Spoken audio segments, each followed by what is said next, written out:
Bienvenidos, buen día. Mi nombre es Génesis Caraballo y les presento a mi equipo de trabajo, David Crosswhite, Agustín Carrera Estrada y Adelfio Conde.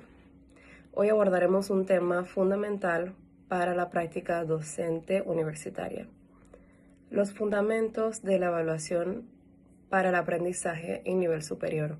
La evaluación es sin duda uno de los procesos más complejos y significativos de la educación.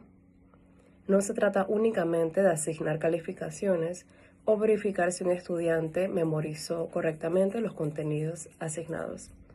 La evaluación, comprendida desde una perspectiva contemporánea, es una herramienta poderosa al servicio del aprendizaje, del desarrollo de competencias y de la formación integral de un ser humano.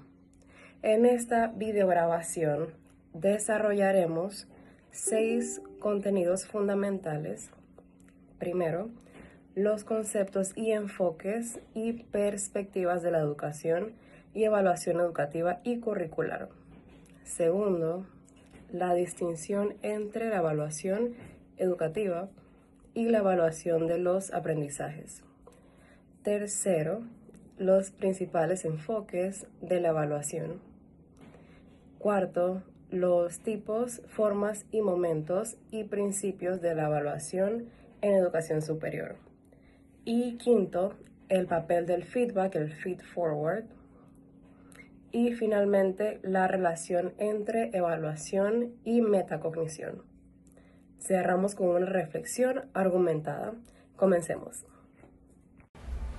Retomo el turno para abordar el papel fundamental de la retroalimentación en la evaluación del desempeño académico. Hattie y Timberlake, en su célebre investigación sobre el poder del feedback, demostraron que la retroalimentación efectiva es uno de los factores con mayor impacto del aprendizaje estudiantil. El feedback o retroalimentación tradicional informa al estudiante sobre lo que hizo bien y lo que debe corregir una vez concluida la tarea. Es informativo pero reactivo. El feed forward, en cambio, va un paso más allá. En lugar de enfocarse en el pasado, orienta al estudiante hacia el futuro. Ofrece pautas concretas sobre cómo mejorar las próximas tareas o entregas. Es proactivo y anticipatorio. En educación superior, combinar ambas estrategias es esencial. Un docente que solo devuelve la nota sin explicar qué mejorar priva al estudiante de la oportunidad de aprender del error. El feedback debe ser específico, oportuno, relevante y orientado a la acción. El feed forward, además, fortalece la motivación, la autonomía y la agencia del estudiante. Pasemos entonces a lo que es la evaluación y metacognición, el estudiante como agente activo. La metacognición es la capacidad de pensar sobre el propio pensamiento, conocer cómo aprendemos, monitorear nuestro proceso y regular nuestras estrategias. John Flavel acuñó este concepto, que hoy es central para la evaluación del aprendizaje. Cuando el estudiante universitario participa en autoevaluaciones reflectivas, en la elaboración de portafolios o en procesos de coevaluación, se convierte en un agente activo de su propio aprendizaje. Ya no es receptor pasivo de una calificación. Es protagonista que identifica sus avances, reconoce sus dificultades y traza planes de mejora. La autoevaluación metacognitiva promueve la autorregulación, el pensamiento crítico y el aprendizaje profundo.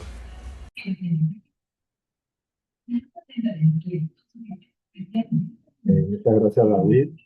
Los enfoques de evaluación reflejan distintos conceptos sobre el aprendizaje, el conocimiento y el rol del estudiante.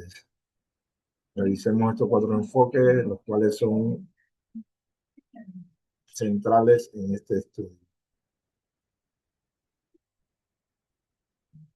Enfoques incluidos son los siguientes: evaluación auténtica por el autor Grant Wing, retomada por Frida Díaz Barriga Atzo. Este enfoque tiene una idea clara. Cada enfoque responde a distintas finalidades de la evaluación. La evaluación formativa, Paul Black y Dylan Williams. Algunos se centran en el aprendizaje del estudiante. La evaluación socioformativa basada en competencias, por Sergio Tobón. Otros privilegian el contexto y la reflexión, la mejora continua. La evaluación iluminativa por Malcolm Parlett y David Hamilton, la cual le dice todos aportan herramientas útiles para la educación superior. La evaluación auténtica de Grant Wynn y retomada por Frida, el concepto principal es que el estudiante muestra su aprendizaje en contextos reales o simulados. Las tareas se vinculan a las situaciones de la vida profesional y social. En el caso de la evaluación formativa por Paul Black y Dylan Williams, el concepto es que identifica brechas entre el desempeño actual y el esperado. Su fin es orientar las acciones de mejora durante el proceso de aprendizaje.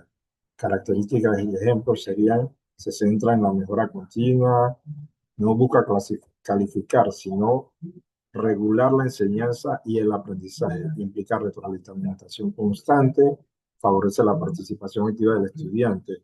Ejemplos: se utilizan rúbrica, portafolio, autoevaluación, coevaluación, etc. Evaluación socioformativa basada en competencia, por Sergio Tobón. Integra el enfoque de competencias en el proyecto de la vida y la responsabilidad social. Valora el desempeño integral del estudiante, sus características y ejemplos. Evalúa el saber ser, el saber conocer y el saber hacer. Promueve la metacognición, ética y compromiso social. Valora evidencias integrales del desempeño. Se apoya en matrices de valoración socioformativas MAVAS. Ejemplo: proyectos integradores, evidencia, reflexión metacognitiva. Autores: evaluación iluminativa, Malcolm Parlett y David Hamilton. Ese concepto busca iluminar aspectos ocultos del programa educativo, comprenden la riqueza del contexto y del ambiente del aprendizaje. Característica ejemplo: este enfoque cualitativo y etnográfico analiza procesos y contextos educativos. Se aplica más en evaluación de programas que en evaluación cotidiana del aula. Ejemplo: evaluación institucional, investigación educativa, análisis de programas. Y aquí tengo un cuadro comparativo final del enfoque, sus autores, propósito y sus rasgos principales. Muchas gracias, compañeros. Le agradezco su atención. Retomo la palabra para explicar los tipos, formas, momentos y principios que estructuran la evaluación de los aprendizajes en el nivel superior. Tipos de evaluación según el agente. Autoevaluación.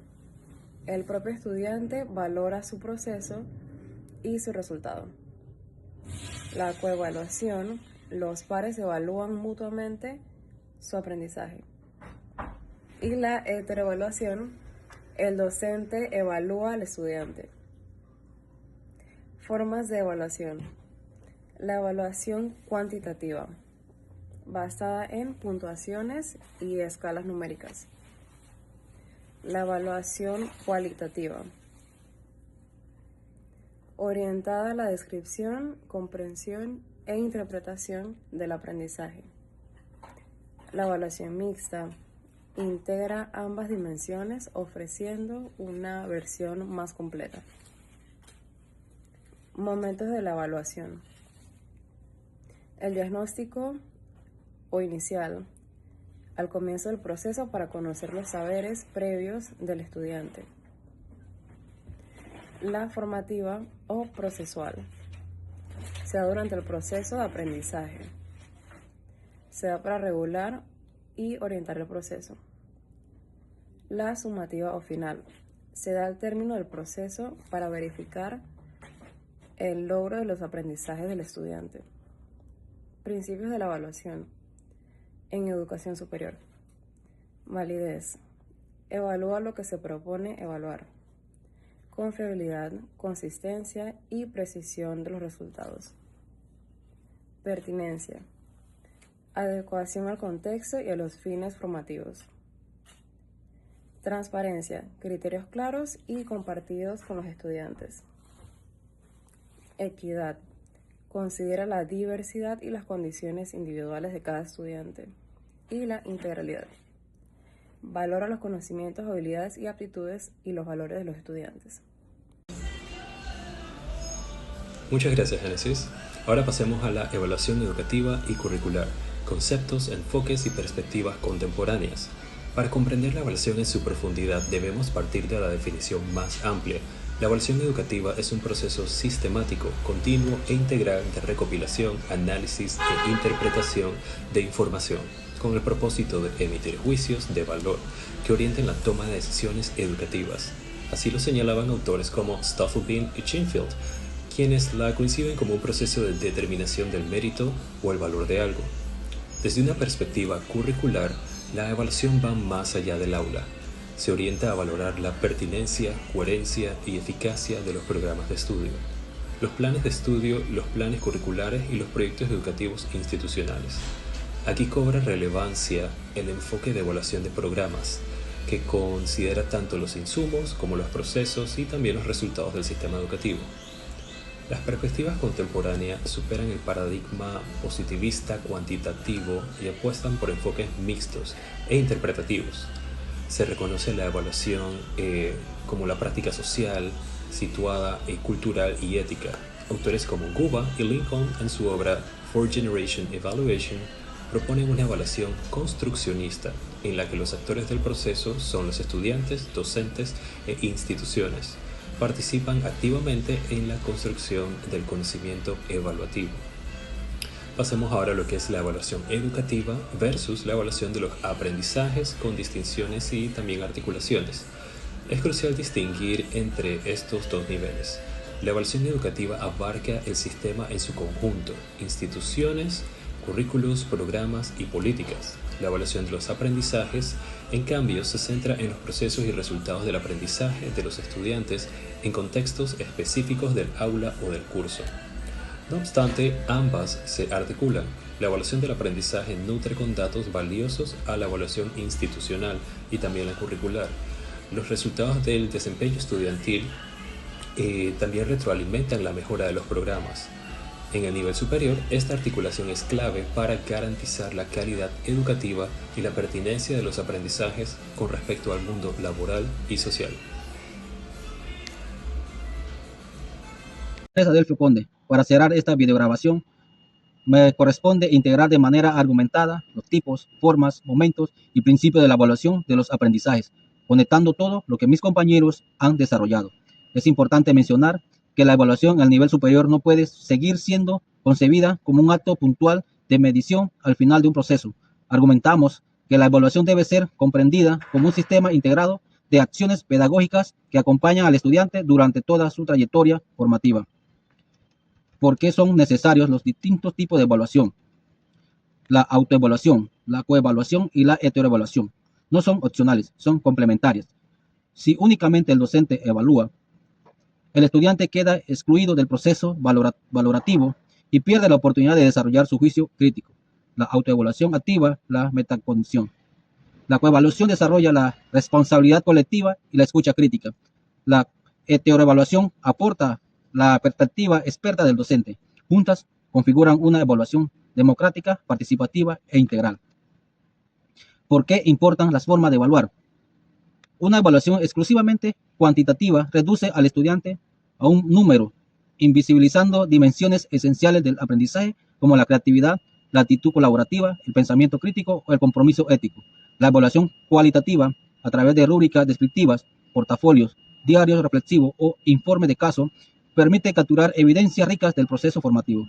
La combinación de ambas formas garantiza una valoración más justa, válida y comprometida.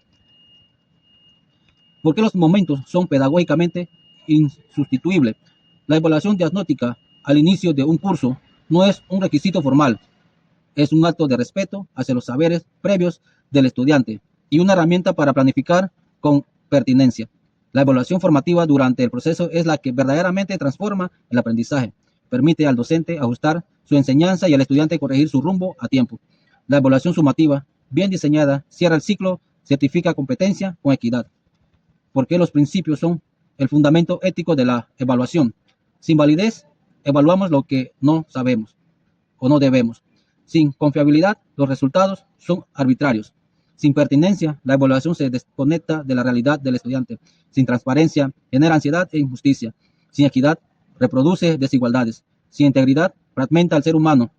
Los principios de la evaluación no son meras recomendaciones técnicas, son compromisos éticos del docente universitario con la formación humana y profesional de sus estudiantes. En conclusión, una evaluación para el aprendizaje en educación superior es aquella que combina, multiplica tipos, adopta formas reflexivas y cualitativas, actúa en todos los momentos del proceso y se fundamenta en principios de rigor, justicia y humanidad. Es una evaluación que enseña, que retroalimenta, que empodera al estudiante como agente de su propio desarrollo. Esa es la evaluación que la educación superior del siglo XXI exige y que nosotros como futuros docentes nos comprometemos a ejercer. Muchas gracias.